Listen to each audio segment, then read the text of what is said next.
Terceira pergunta, Gustavo Maia, O Globo. Boa noite. Eu queria perguntar também ao presidente, mas ele não se encontra. Mas eu queria saber se o presidente afirmou ontem que brevemente o povo saberá que foi enganado por esses governadores na questão do coronavírus. Se isso ocorreu realmente, como é que é possível um bom diálogo, como ele citou aqui hoje? E aproveitar para perguntar também se vocês foram orientados por que não usar máscaras hoje se usaram da última vez. O que é que mudou no protocolo?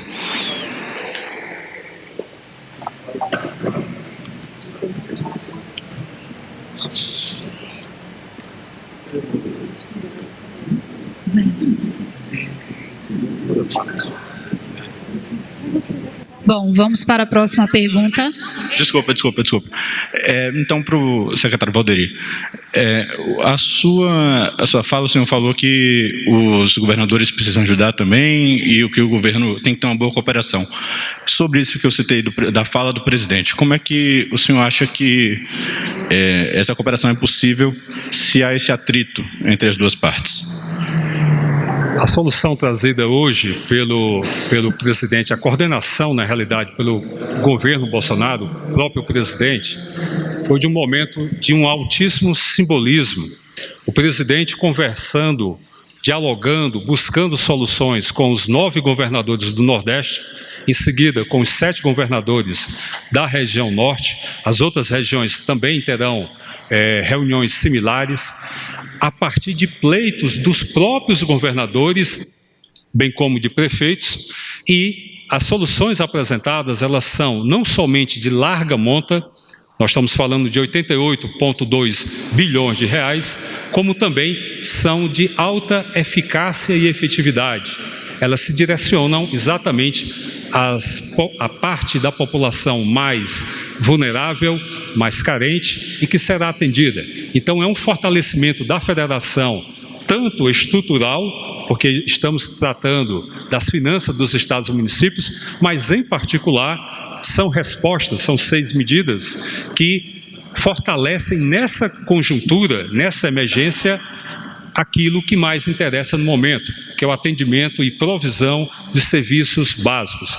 Dando um exemplo aqui, a cadeia de fornecedores para o segmento de saúde será atendida, será mantida.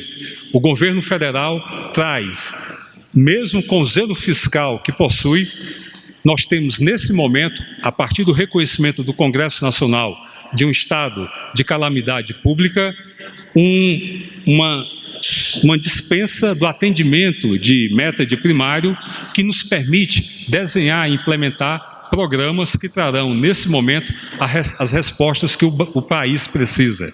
Portanto, é um momento de altíssimo simbolismo e efetividade. O presidente Bolsonaro, na conversa hoje com 16 governadores, os outros 11 governadores também terão fóruns semelhantes. Portanto, entendemos que é a Federação Brasileira caminhando na busca de soluções rápidas e efetivas para esse desafio do coronavírus. Norte, 16 governadores. O que mais imperou entre nós foram as palavras cooperação e entendimento. Sabemos que temos um inimigo em comum, o vírus, bem como também sabemos e temos a consciência que o efeito colateral que pode ser o desemprego pode ser combatido. Então, partindo dessa premissa, foram 2 reuniões excepcionais, onde anunciamos resposta às cartas dos governadores e de associações representativas dos prefeitos. Decidimos então que para a transferência para a saúde, o governo destina 8 bilhões de reais, como recomposição para Fundo de Participação de Estado e Fundo de Participação de Município, 16 bilhões de reais. Assistência social, também saúde, 2 bilhões de reais. Suspensão da dívida dos estados, 12 bilhões. Renegociação com bancos, 7 bilhões. E operação de crédito, 40 bilhões. perfazendo um total de aproximadamente 85 bilhões de reais. Os senhores governadores se mostraram bastante satisfeitos. Obviamente, apelamos que as nossas propostas, que ora estão em tramitação na Câmara, tivessem um olhar muito especial por parte deles, porque todos nós devemos, ao final dessa batalha, sairmos fortalecidos e com a satisfação do dever cumprido. Assim sendo, encerramos a reunião e, de forma muito cordial, nos despedimos e, obviamente, amanhã, a reunião com os demais governadores da região Centro-Oeste, Sudeste e Sul acontecerão. Então, estou muito feliz, cumprimento não só os governadores, bem como meu vice-presidente da República, os senhores ministros e secretários, que foram pessoas que realmente, com muita galhardia, com muita competência, souberam dar uma resposta aos senhores governadores que, de forma muito justa, haviam pleiteado junto a nós. Então, muito obrigado a todos e passo a palavra agora à disposição dos senhores jornalistas, dos nossos ministros e secretários, para que possa ser sabatinado e questionado por vocês. Muito obrigado.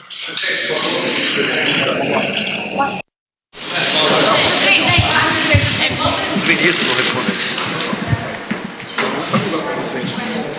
Senhores, eu falo primeiro, só vou falar daqueles assuntos. Vamos lá?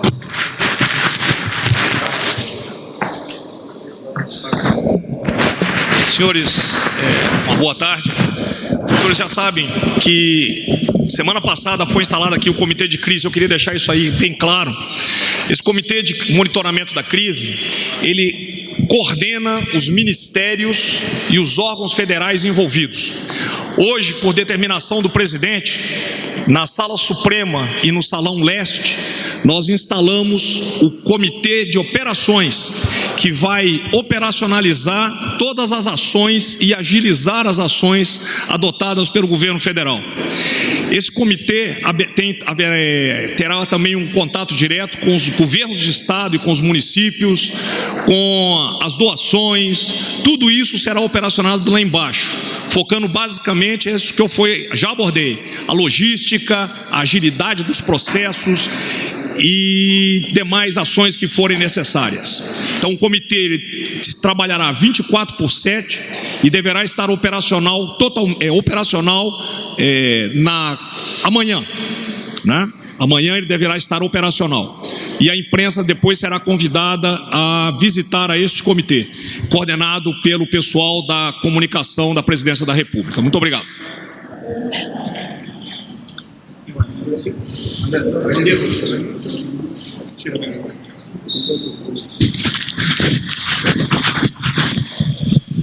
Está vendo como todo mundo é essencial em saúde nesses momentos? Às vezes um pequeno gesto como limpar esse microfone que ele fez se torna o gesto mais essencial de uma reunião como essa. Então, quando a gente tem situações de saúde em que as pessoas perguntam o que é essencial, dependendo do momento, tudo é essencial. Essas paralisações, eu tenho dito, calma, planejemos. Há lugares que pararam tanto que não tinham mecânicos para consertar a manutenção do funcionamento de determinadas máquinas hospitalares, idas de insumo, necessidades prementes que temos no dia a dia de unidades de saúde, de unidades de manutenção de água, de esgoto, e é um contexto enorme. A vida não se resume a uma doença, a um vírus.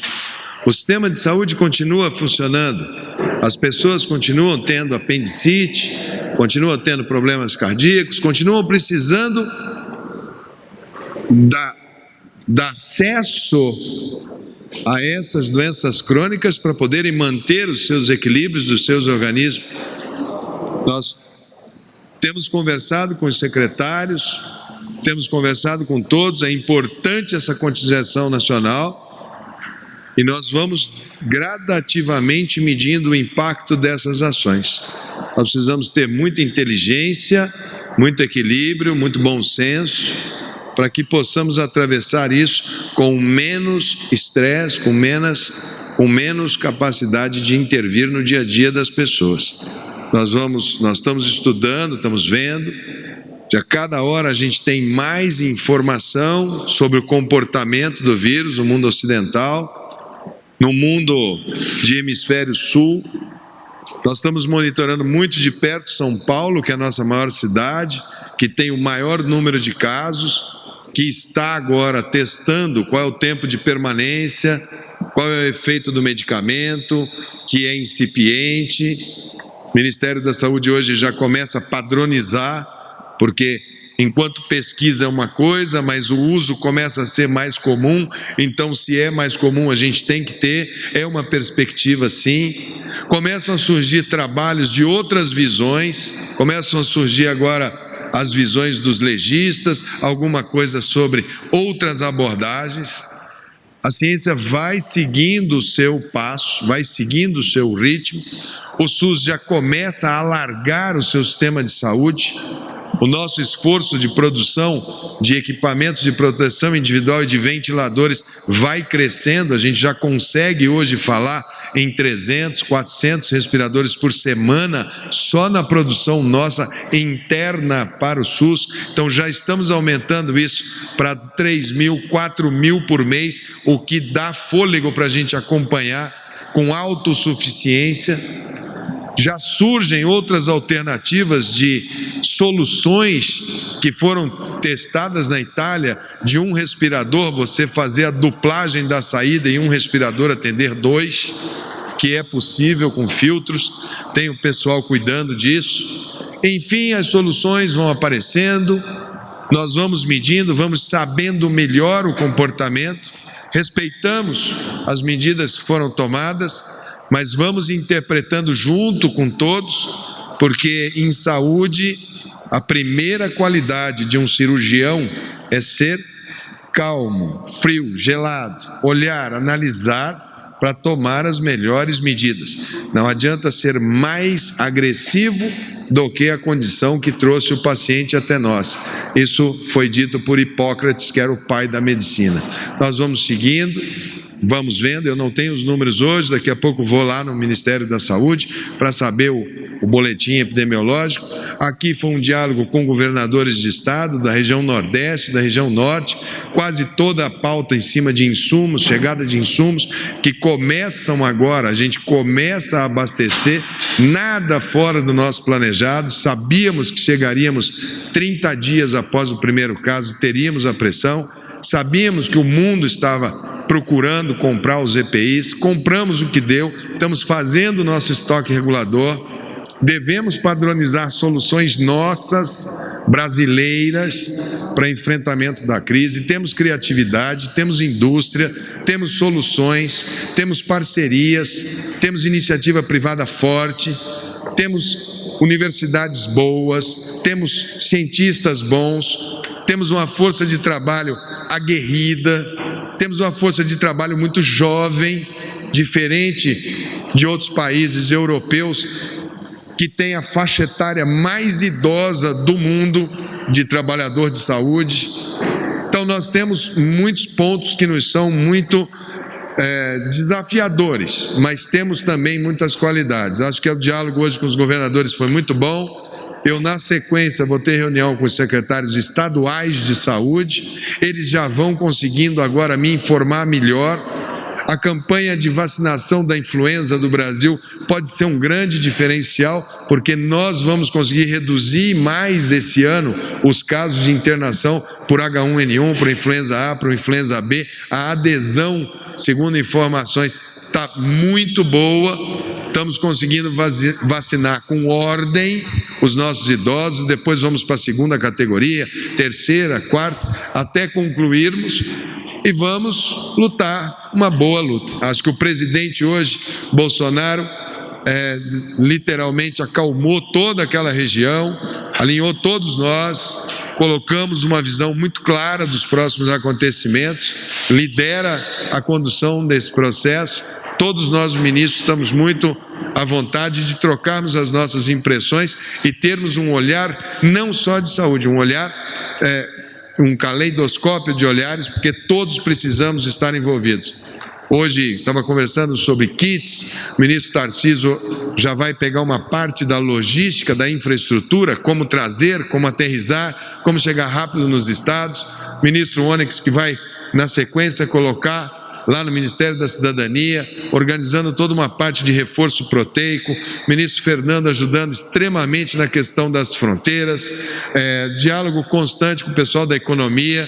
Nós estamos indo bem, o clima organizacional nosso interno é bom, acho que todo mundo está sabendo muito bem o movimento e nós vamos dar os movimentos juntos e a sociedade vai estar sempre muito bem informada e com transparência nos atos, que é o que pediu o presidente. Acho que é isso.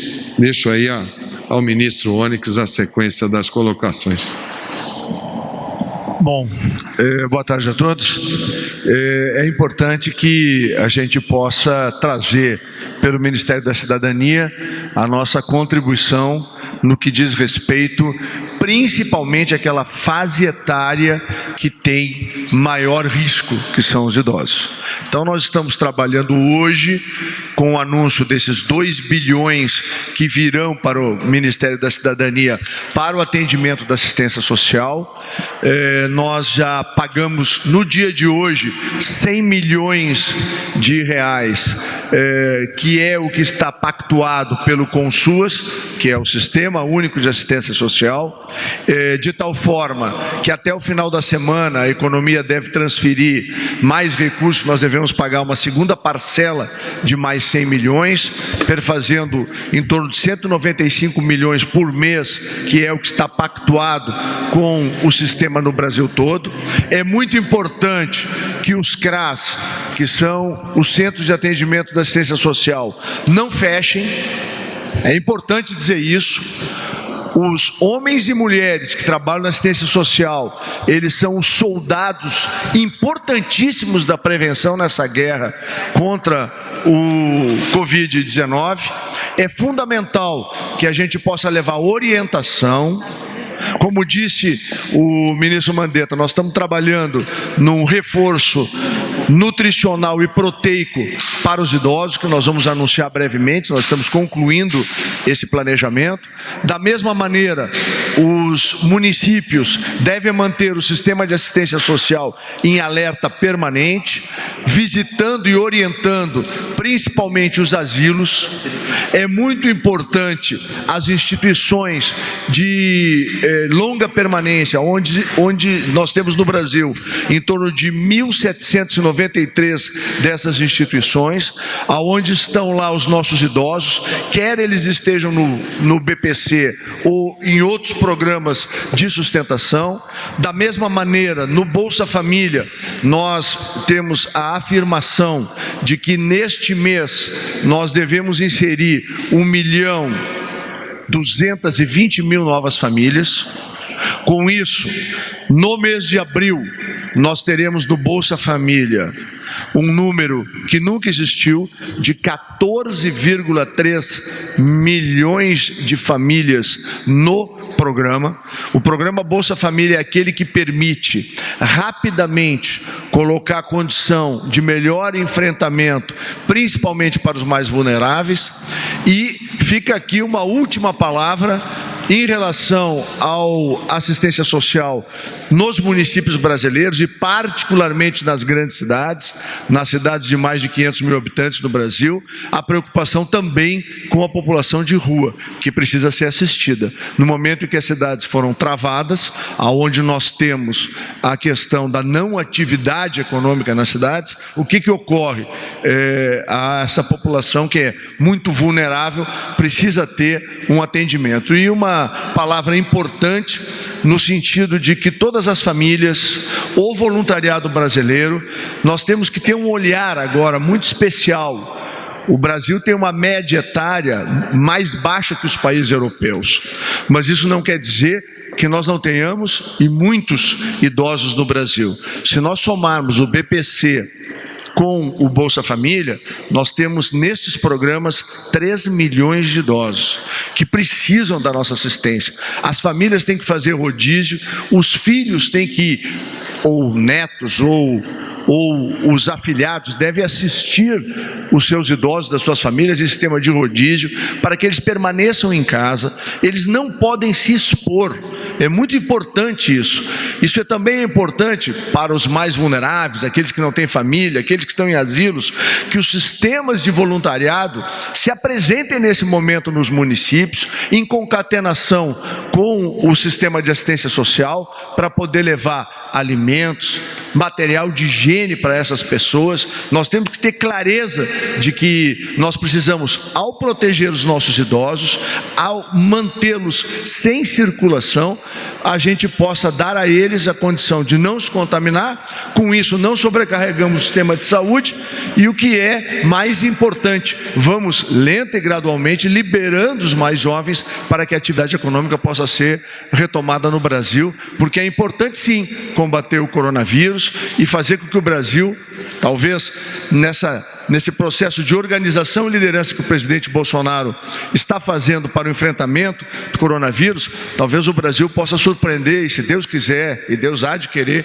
vai surpreender a todos, com o Brasil sendo o país ocidental que melhor se preparou, que melhor se organizou, que melhor atendeu a sua população idosa, que melhor manejou nas suas cidades e no país o enfrentamento ao coronavírus. Eu acho que se a gente continuar nesta organização que está sendo feita, e hoje foi debatida com os governadores do Nordeste e do Norte, amanhã será debatido com os demais governadores do Brasil e sucessivamente com os prefeitos de capital e os prefeitos do interior brasileiro, nós vamos sim, unidos, conseguir vencer e fazer com que o impacto dessa doença seja o menor possível na nossa sociedade. Abriremos para perguntas agora. Primeira pergunta da Cláudia Bom Tempo, TV Globo. Boa tarde, ministros. Cláudia Bom Tempo, TV Globo.